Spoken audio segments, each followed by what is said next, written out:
여러분, 당좌 예금이다. 일반적으로 기업에게는요, 마이너스 통장이라고 이야기할 수 있는 예금입니다. 비교적 큰 규모의 금액을 자주 넣었다 뺐다 하는 사람들에게는요, 뭐 기업이나 혹은 개인 사업자 중에 큰 개인이겠죠. 아주 필수적인 겁니다. 돈을 일반적으로 넣어놓고 말입니다. 그 한도 내에서 당좌를 대출을 계속 쓰는 거거든요. 예. 그런데 이 당좌 예금 잔액이 엄청나게 줄어들고 있습니다. 여러분 이거 한번 보실래요? 2021년 대비 2023년 1월입니다. 당좌 잔액 감소율이 여러분 70.6%예요. 당좌 예금 잔액이 많아야 되잖아요. 그래서 기업들이 많이 빌려서 쓰고 또 넣기도 하고 이러면서 경제의 활력을 확확 불어넣어야 되거든요. 그런데 당좌 예금 잔액이 70.6%가 떨어졌다. 이 말은요, 기업이 당좌 예금을 할 수 있는 한계에 도착했다는 그런 뜻도 됩니다.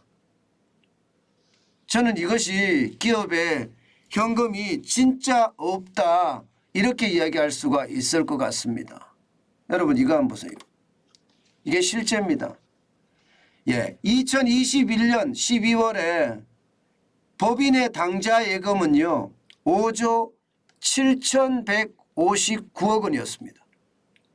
그런데 2023년 1월에는요 1조로 줄어들었습니다. 1조 6,814억 원이에요.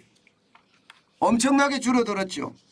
심지어 어떤 은행의 경우는요 2021년 말에 1조 5천억 원이었거든요.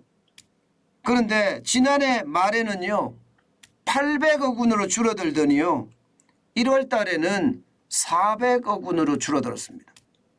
그러면 당좌 예금을 하는 법인들이 굉장히 적어졌거나 그렇지 않으면 법인들 중에는 폐업을 했다는 이야기잖아요. 기업이 돈을 많이 벌어야지 당좌 예금에다 돈을 많이 넣어놓고 쉽게 말하면 돈을 수시로 입출금하면서 쓸 수가 있는 거거든요. 그런데 그게 안 된다는 거예요. 그러니 기업들이 수표나 어음을 발행하기가 진짜 만만치 않다는 겁니다. 5조 7,159억 원이 2022년 되니까 2조대로 절반으로 확 꺾입니다. 2조 8,089억 원으로 꺾이고요. 2023년 1월에는 1조 6,814억 원으로 꺾였으니까 기업은 점점 현금이 바닥나고 있다는 뜻입니다. 심지어 말입니다, 여러분. 계좌 수도 굉장히 많이 줄었습니다. 금액도 많이 줄었지만 계좌 수도 많이 줄었거든요. 계좌 수가 2021년 12월에는 34,449개였습니다. 그런데 2023년 1월에는 2만으로 빠집니다. 27,946개까지 떨어집니다. 물론 2022년 말에도 마찬가지입니다. 27,973개까지 떨어졌으니까요. 2023년 1월에 떨어진 수치를 보면 적어도 말입니다. 당좌 예금 계좌 수가 18.9%나 떨어진 거예요. 18.9%. 굉장히 많이 떨어졌죠. 계좌 수가 줄어든다는 이야기가 여러분 어떤 의미일까요? 기업이 쉽게 말하면 부도 처리됐거나 혹은 폐업을 했다는 이야기예요. 다시 말해서 당좌 계좌를 만들었던 기업 10개 중에는 말이에요. 10개 중에 최소한 2개 가까이가 폐업했거나 혹은 부도 처리 중이란 뜻입니다. 심각하죠. 실제로 진짜 심각한 수치입니다. 이것을 보면요. 시장이 지금 생각하는 것보다가 더 최악이다. 이렇게 이야기할 수가 있습니다. 당좌 예금 잔액이 줄었다는 것은요. 그만큼 말입니다. 당좌 예금으로 기업들이 돈을 넣을 수도 없을 뿐만 아니라 그마저도 지금 당좌 예금 계좌를 폐기하는 수순이라고 이야기하니까 거기에 대한 충격이 얼마나 큰지 저는 보여주는 아주 단적인 지표라고 생각합니다. 제가 여러분들에게 작은 단서만 있으면 그것을 저는 과거와 현재까지 그리고 미래를 본다고 말씀을 드렸잖아요. 당좌 예금 잔액이 줄어들고 계좌 수가 줄어든다는 것은 잔액이 줄어든다는 것은 기업이 못 번다는 뜻이고요.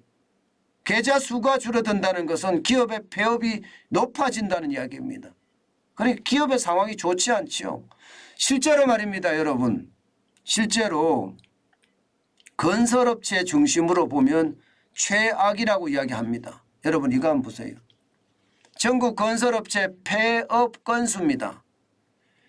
2020년만 하더라도 1211개 업체였습니다. 그런데 2021년에 1341개까지 늘어나더니요. 2022년에는 1463개까지 늘어나고 있습니다.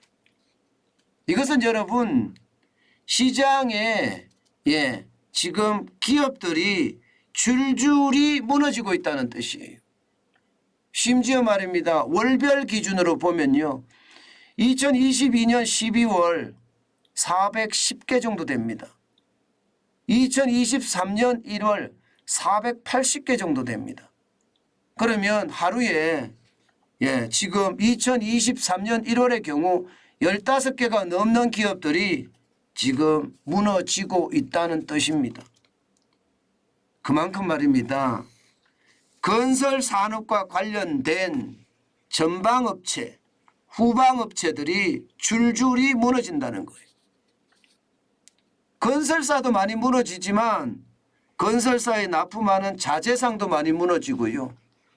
또 그 자재상에 납품하는 원료 기업들도 굉장히 많이 무너진다는 이야기예요.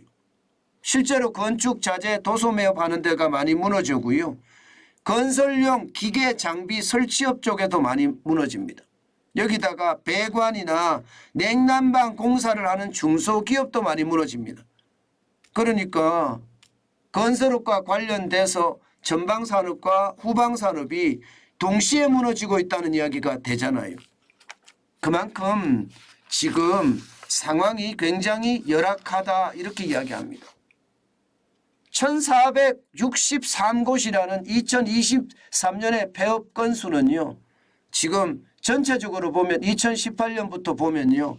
5년 내 최고치를 기록하고 있습니다. 그중에서도 서울, 경기, 인천, 수도권에서 망하는 업체가 굉장히 많아요. 711곳이니까 48.6%입니다.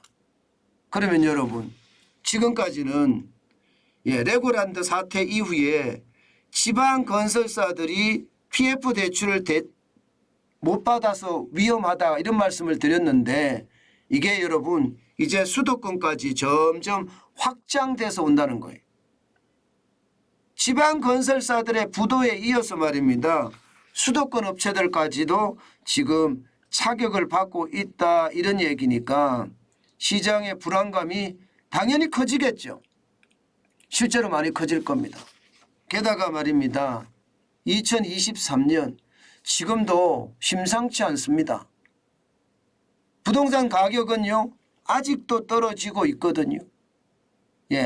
지역에 따라서 일시적으로 조금씩 올라가는 곳도 있다고 하지만 결국 말입니다. 낙폭이 줄었을 뿐 떨어지는 것은 여전합니다. 그렇게 되면 여러분 건설사들 또 건설사와 관계된 전방산업이나 후방산업들 그런 기업들이 제대로 버텨낼까요? 사실 당좌예금이 이렇게 주는 것을 보면 결국 빚을 못 갚는 기업들이 굉장히 늘어난다는 이야기인데 벌지를 못하니까 당좌예금에 넣을 돈마저도 부족하다는 이야기가 되는 거잖아요.